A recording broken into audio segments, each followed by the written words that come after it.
ଟିକେ ତାର ପିଲା ସ୍ତ୍ରୀ ସମସ୍ତଙ୍କୁ ନେଇକି ଯାଇଛି।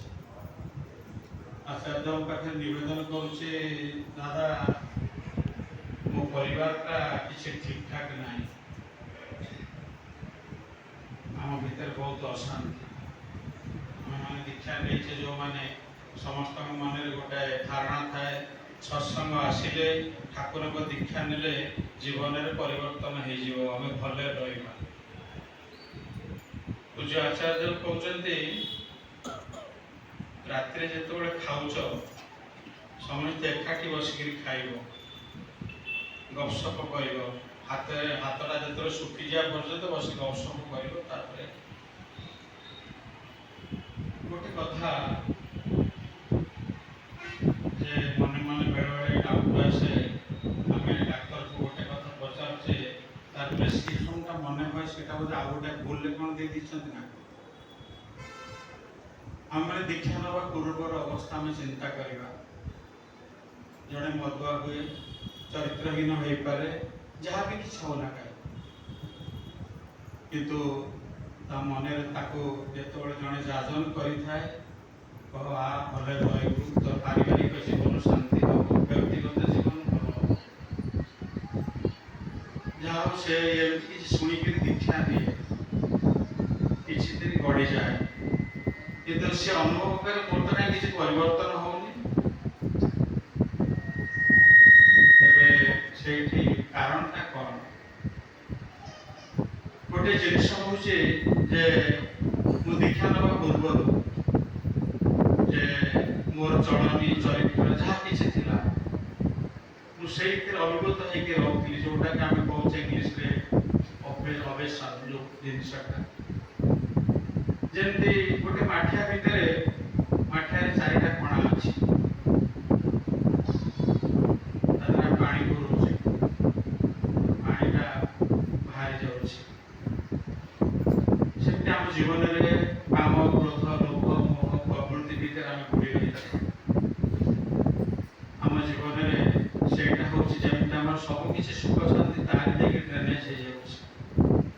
ତାପରେ ଆମେ ଠାକୁରଙ୍କୁ ଜାଣିଛେ ପୁରୁଷୋତ୍ତମ, ନାମ ଧ୍ୟାନ କଲେ କରିବା, ଦୀକ୍ଷା ନେଇଛେ, ନାମ ବହୁତ ଅମୂଲ୍ୟ ସମ୍ପଦ ପାଇଛେ, ଯୋଉଟାକି ଯେଉଁମାନେ ନେଇକିରି ନାମ ଧ୍ୟାନ କରୁଛନ୍ତି, ଠାକୁରଙ୍କ ପାଖରେ ବସୁଛନ୍ତି, ଠାକୁରଙ୍କ କଥା କିଛି ଚିନ୍ତା କରୁଛନ୍ତି, ଠାକୁରଙ୍କର ମାଫି କିଛି ଜୀବନରେ କରିବା ପାଇଁ ଚେଷ୍ଟା କରୁଛନ୍ତି, ସେଇମାନେ ହିଁ କେବଳ ଅନୁଭବ କରିପାରିବେ।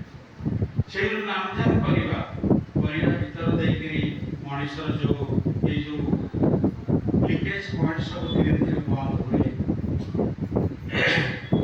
ଯେତେବେଳେ ଦୀକ୍ଷା ନେଇନଥିଲା, 10,000 ଟଙ୍କା ଦରମା ପାଉଥିଲା, ସନ୍ଧ୍ୟା ହେଲେ ମଦ ପାଟିକି ଯାଏ, ଅନ୍ୟାନ୍ୟ କୁକର୍ମରେ ପଇସା ବି ଦେଇ ଖର୍ଚ୍ଚ କରେ। ଦୀକ୍ଷା ନେଲା ପରେ, ଦୀକ୍ଷା ନେଇକି ନନେଇଥିବା ଅବସ୍ଥାରେ ହତାଶରେ ଜୀବନ ଯାଏ।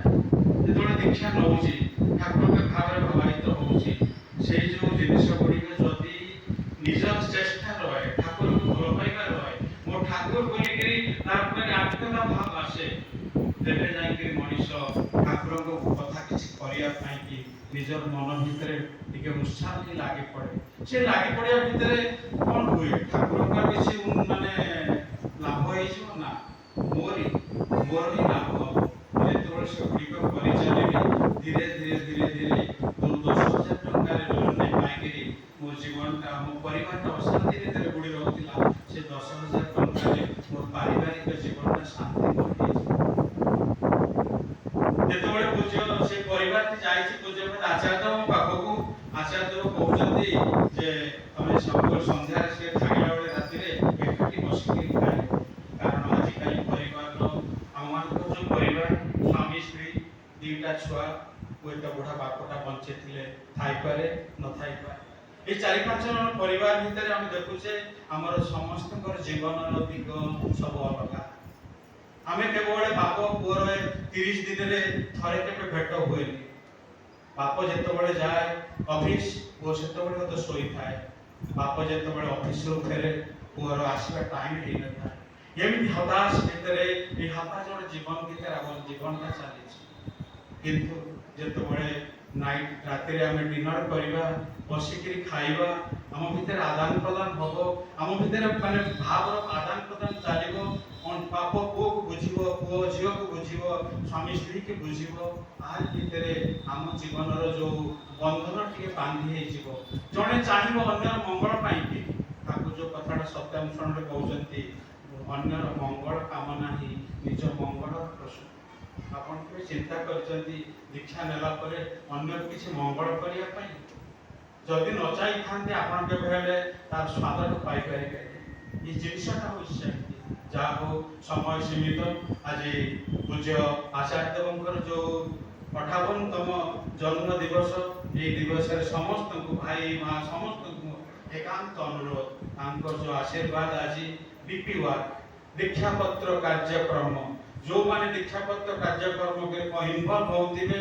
सेई माने आंकरी से ठाकुरंकर कथा आत्मविश्लेषण आत्मसमीक्षा ये जिनस गुड़िकर तात्पर्य कौन मु दीक्षा नहीं मोर किसी होउनी आम कह के चलीचे आमको देखिए नाटा दीक्षा छाड़ी दे जितेबाला जन आत्मविश्लेषण गोटे मदुआ आज गोटे चरित्रहीन आज चरित्रवान हो उठी जो लोग समाज घृणा करुला से आज समाज में गोटे उदाहरण ठिया देखिए 50 लोग दीक्षा नौ ये हूँ डिफरेन्स समस्त मोर एकांत अनुरोध जे निज घर पाखे निज गाँव में जो भाई जो माँ ने दीक्षा नहीं समस्त को से दीक्षापत्र कार्यक्रम भीतर ठाकुर कथा कहतु निजर आपणार करके आसतु बदलतु सत्संग बिहार डाकी आणतु तेरे निजे भले रे एवं अन्य को भले रहा सुजोग देवे जय।